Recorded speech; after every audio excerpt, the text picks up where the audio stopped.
what is the water cooler conversation like? Not what they tell you, what's on the internet, because no one's going to tell you all their bad stuff. But what's the water cooler conversation like in an organization? That's something that you may not learn immediately, but you do want to pay attention to that.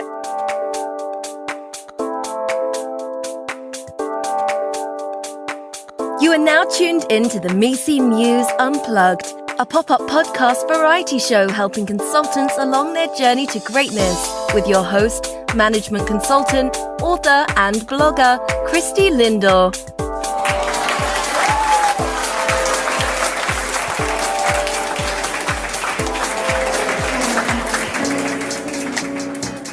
Hey, my go-getters. Welcome to the Misi Muse Unplugged podcast show. I'm your host, Christy Lindor. Super excited to be bringing you episode 35. And today we're actually doing a quick wins segment. If this is your first time tuning in, quick wins are when I have the opportunity to connect and discuss ideas, products, and services to really help round out your consulting toolkit. Today's guest, we've got Dr. Froswa Booker-Drew. A little bit about Dr. Froswa. She's actually a senior executive in the public sector space. She's a seasoned consultant as well as an author. And Dr. Froswa is actually going to come on today's show and really break down work cultures, toxic work cultures, as well as really how to deal with conflict. So I think this is going to be a really informative and popular episode because I have gotten a lot of questions and people really looking for guidance on how to deal with toxic culture. If you're in the midst of one, you've got a colleague that's in one, I would say definitely check out today's interview. I think you'll be able to walk away with some really helpful, actionable tips. A couple of other announcements before we get started with today's interview. The book launch is nearing. So next week, February 20th, mark your calendars, go-getters. The book will officially launch the paperback. So if you've ordered or pre-ordered the Misi Muse, thank you so much for your support. Those pre-orders are going to ship starting next Tuesday. So I look forward to hearing from you. So feel free to drop me a line, misimuseunplugged@gmail.com. Love to hear your thoughts, reactions. Please, snap book selfies, post them online. Love to hear, feedback as you start to receive the book. And another quick update, go-getters, if you go to the podcast website at www.misimuse.com, you'll see that there's going to be a little bit of a transition with the site. We're actually adding some new features. We're going to be really transcribing each episode. So going back to the very first episode, go-getters, you'll be able to see the transcription of those and, additional kind of advanced information. I've gotten a lot of feedback through my improvement study I did about a month ago where people wanted to see, a little bit more of some of the written transcripts. So we're doing that. And so over the next 6 to 8 weeks, you'll start to see that slowly transition and you'll see a little bit of a redesign to the website to account for that. So check that out. Again, feel free to drop me a line if you've got any other feedback or questions. So with that, let's get started. So, Froswa, welcome to the Misi Muse Unplugged. How are you doing today? I'm doing well. Thank you so much for having me today. Absolutely. I think this is going to be a really good conversation because, we're going to talk a little bit about kind of the topic of toxic work cultures and conflict in the workplace. And I think, when I think about my years in consulting, Froswa, I don't think there was a year that didn't go by where I didn't deal with either one or the other or both in some respect. And so, I think this is going to be a really helpful conversation to a lot of listeners out there. But I think before we get started in today's conversation, maybe you can take a moment and introduce yourself to the go-getters of the Misi Muse Unplugged. Well, thank you once again. Again, Dr. Froswa Booker-Drew. I currently serve as Director of Community Affairs for the State Fair of Texas, largest fair in the country. And I'm responsible for all of our education initiatives, our community involvement, and then our philanthropy and our local community. This past year, we had over 2 million visitors. So it's a huge 23-day event. And I get a chance all year round to really make impact and do some great things and work with wonderful foundations and organizations in our local community. But in addition to that, I'm an author and I've been a consultant and still do some consulting on the side and have been doing that for, about 15 years. And mom, just a lot of different roles that I'm sure most of your listeners are juggling as well. Absolutely. So thank you for taking time. You sound like a busy lady, Froswa. So thank you for talking to us today. Maybe, you talked a little bit about your, the event that you're doing. Maybe if you can take a step back. I know you're an author, you're a consultant. How did you get started in the line of work that you do? Maybe you can share that with us. It wasn't something that was intentional to begin with. I really thought I was going to go to law school. And I remember I was writing a paper for a conference as an undergrad and went to the law library at UT Austin. And I saw all of these students on a Saturday. And this one guy walks up to me and he goes, "Do you want to do this? This is what your life is going to look like." And they looked miserable. And I thought, no, I don't know if I really want to do that. Point. But I had been volunteering so much. And at the time, there really wasn't this like nonprofit management leadership, path that was available. People just went into social services. And so I ended up as a college student doing a lot of volunteering. And then I got an opportunity to, at 21 years old, to work for a nonprofit that was helping young people that were first generational students begin to look at college as an option. And from there, how I got into consulting was the need was just there. People were coming to me after some of my experiences and they said, "Hey, we would love for you to help us with program development." And it moved from the program development piece to me helping people with fundraising and donor cultivation and, brokering relationships. And it just kind of spread into a practice that allowed me to do strategic planning and a lot of different things. But it really started with me having the experience in the field first before I moved into actually doing a lot of the consulting. That's very interesting. And, for the experience that you've had, what would be some advice you would give your younger self, Froswa? Oh, wow. Do not undervalue what you bring to the table.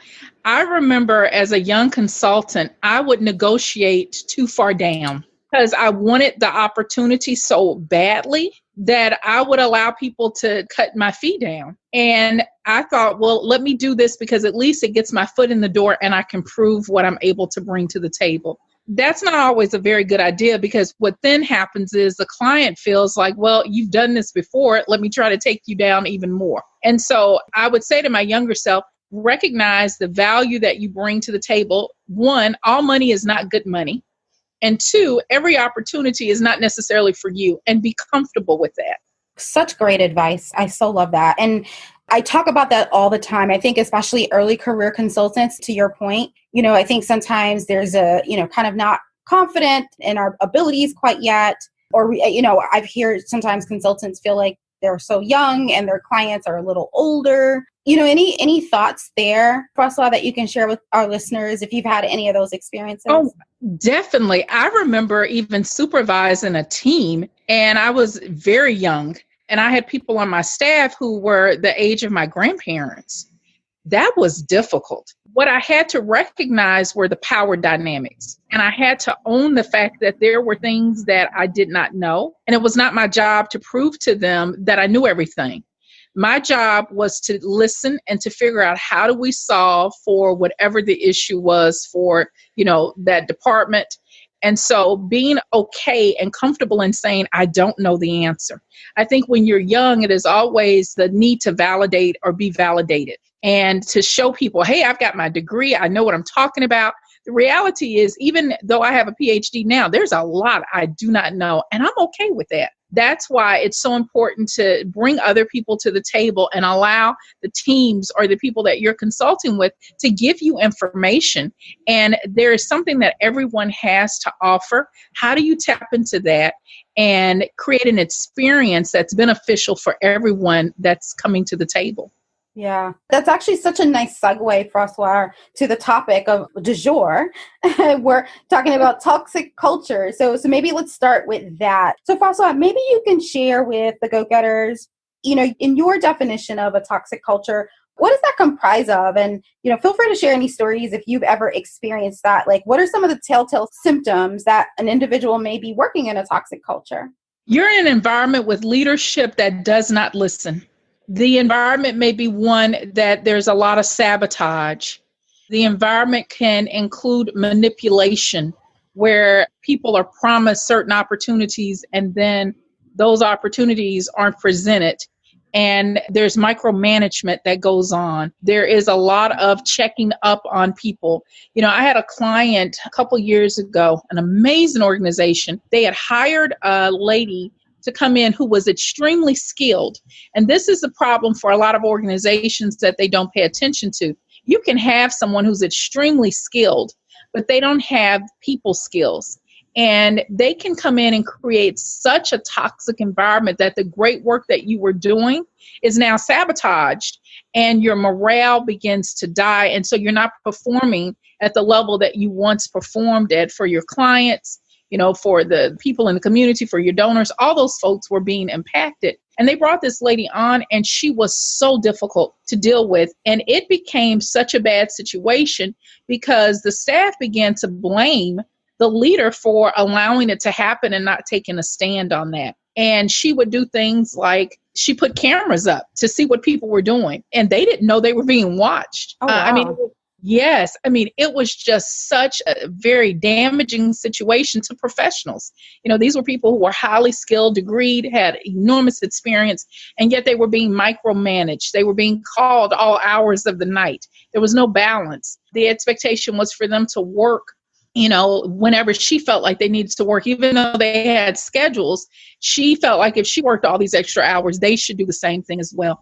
And so it took a lot for me to work with them as a consultant to try to rebuild the morale and bring the trust back for senior leadership with the staff. And there are so many examples. I've even gone through it myself where there's been leadership who were more concerned with results than they were concerned about the people that they were working with who provided the results, and how damaging that is to morale. And yet how in the midst of those situations do you continue to stay where you have peace? How do you stay in a place where it can be damaging to your own morale, but being the type of leader where you make sure that you are trying to set a course for the people you're working with so that they're not suffering?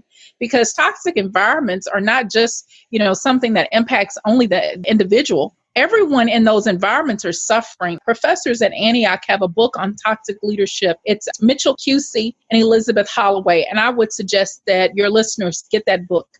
What most people don't realize, and I learned this from their book, is that the cost to an organization is enormous when you have a toxic culture, because not only does morale suffer, but productivity begins to suffer. And so how do you help organizations identify those behaviors and then course correct as quickly as possible? I love what you just said there, Froswa. When you mentioned about kind of dealing with individuals, you talked about the woman that came in and, over time it just kind of unraveled. Are there other ways that you can see that coming in the door? I feel like when I think about and I say that because when I think about my own experiences, Froswa, I feel like on the outside looking in, everything looked normal, right? Yeah.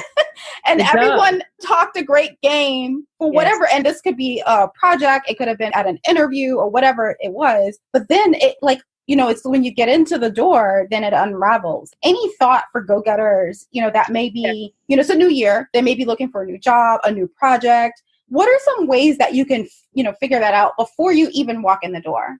The first question you ask an organization is, how do they deal with change? That's going to give you a lot of insight on what they do and what they believe. Organizations that do not embrace change are going to be places that are difficult to work in quite often. They're going to have a hard time adjusting. And so if they say we've always done it this way and we're going to continue to do this way, you've got to question the culture of that organization. You also want to ask about, what does leadership look like? If it's very hierarchical and sure, in organizations, there are going to be people in leadership. But if there are not opportunities for the leadership to be distributed and shared, when someone has a great idea, how do they move that idea up the chain? And is that embraced and is that encouraged? Those are the kinds of questions that you want to ask. And if you can, ask them to people who work there so that they don't feel like, oh, you're asking about, my particular boss, but you're asking about the culture. That's very important to pay attention to. I think when we apply for jobs, we're so interested in the position that we're not paying attention to the larger picture that's going to impact our position. And so those are some questions that I would suggest very quickly that you ask up front about how an organization exists? What's the value system? And not the value system in terms of, what they tell you, but what's really important to them. There's a book that I love that's called The Artistry of Leadership. And they say within every organization, there are these different qualities that exist. So power is one. Or the political. How is power expressed in that organization? Is it that everyone submits to this one person? Are there people that have other opportunities, as I mentioned earlier, to rise to the occasion because they have a great idea? So what does power look like in the dynamics of power with those in leadership, with those who are not in leadership? That's one piece. What is the symbolic piece or culture of the organization? Meaning, what is the water cooler conversation like? Not what they tell you, what's on the internet, because no one's going to tell you all their bad stuff. But what's the water cooler conversation like in an organization? That's something that you may not learn immediately, but you do want to pay attention to that and look at what's the history? How have they, dealt with people in the past? What's the record around retention of employees? Do they have an enormous amount of turnover? That's a red flag if you want to be a part of that. Do they constantly move through consultants? If they're doing that, then you can go on and bet that you're probably going to be next on the list after a short amount of time in dealing with them. So those are some things you want to pay attention to. But in addition to those things that I mentioned, you want to also look at what their processes are. If you're in a place that does not have any structure, depending on your personality, that could be a great entrepreneurial place to come in and create. For some, if there's no structure and you have no idea about the direction that they're going in, that's going to be very difficult to be in that environment because there's no accountability. So, and they go on and they have other areas that they talk about that exists within organizations and within businesses and companies. But I think to your listeners, those are just a few that they should really think about and ask questions as they pay attention to, not just employment opportunities, but consulting opportunities. That's going to be critical to their success. Great insights, Froswa. I really love that. And go-getters, what I'll do, I'll also put a link, to the books that Froswa mentioned. I know you mentioned Artistry of Leadership and a book earlier. So we'll definitely put those links as well as links to Froswa's book and information. Now available on Amazon. Management consultant and author Christy Lindor shares career secrets based on 15 years of experience working at top firms in a new book called The Misi Muse. 100 plus selected practices, unwritten rules and habits of great consultants.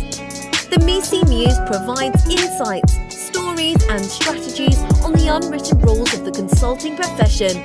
Christy conducted research and connected with 50 plus industry titans across 27 professional service organizations on what makes a great consultant. For book reviews, tour dates and more info, go to www.misimuse.us. I wanted to pivot with kind of the next topic and dealing with conflict. So toxic culture, I feel like, is the cousin of conflict. What are some thoughts you have there, Froswa, about conflict in the workplace? We all have conflict, and I think we have to be comfortable in knowing that that is going to exist. As individuals, we deal with conflict within ourselves. I mean, there's certain things that we do that may not line up to the behavior that we were taught as kids or what our parents believe. And so I think it's becoming aware of conflict is there. In our society, I think we have become so trained to believe that situations have to be either or. It either has to be a perfect environment or it's not. And we have to learn how to wrestle with this ideal of both and. You can have an environment that works well, but there is going to be conflict because people are at the table who have different ideas. When you introduce diversity of thought, of people, of, situations and possibilities, there is going to be conflict because there's a power dynamic. Someone may feel that there's something that they're going to lose. How do you create an environment and space for people to be authentic, to talk about what they're afraid of losing? Because that's really at the core of conflict. When I'm uncomfortable with something, I feel like you're taking something away from me. And that bothers me, or you're hurting me or harming me in some kind of way, whether that's a physical or psychological. I feel like there's something that's going to happen to me, and as a result, I'm losing something. So how do you create the space and opportunities for people to share how they feel without feeling like something bad is going to happen for me being authentic? And again, that goes back to culture. How do you create a culture that says it's okay for people to have disagreements and to agree to disagree? The problem becomes when people don't want to deal with conflict, that we find ourselves in organizations and with opportunities that end up being very painful. And so it's going to be important to recognize wherever you go, that's going to happen. When it becomes toxic and the conflict does not have an opportunity to be resolved, or there's an impasse and there is no opportunity for people to agree to disagree, it's just going to create more pain and it's going to create more division. Then that becomes a time, in my opinion, that you have to make some very serious decisions. Anytime a conflict or, a toxic environment impacts your health, that's the time that you really have to have some evaluation that, again, all money is not good money. And your health and your sanity is more important than keeping a position for notoriety or even for a check. So you have to begin to figure out what are your non-negotiables and draw the line in the sand to say, these are the things that I'm not willing to tolerate, and be very clear on those things. I think we focus a lot on what we want, but I don't know if people focus enough on what are the things that you don't want, what you're not willing to tolerate and put up with. And I think when you have good boundaries, whether it's a toxic work environment or if it's conflict, having those good boundaries are going to allow you to have some level of safety and protection. Yeah, I couldn't agree more. I think, when you mentioned defining your boundaries, I think it also, Froswa, helps you create a filter to which you can look at opportunities and projects and client engagements from a different lens, because then you'll pick up on those cues before you even walk in the door. Yes. And you have to be clear on, what your lane is. I had an opportunity recently where someone wanted me to come and speak. I could have gone and taken the opportunity, but was it, one, what I really wanted to do? Two, was it going to get me closer to the ultimate goal that I had? Or three, is it going to provide some level of experience for me, or allow me to help someone in a very different kind of way? And out of the 4 questions, 3 of them were no. So I decided to give it to a friend of mine who really the opportunity was more aligned with her skill set than it was with mine.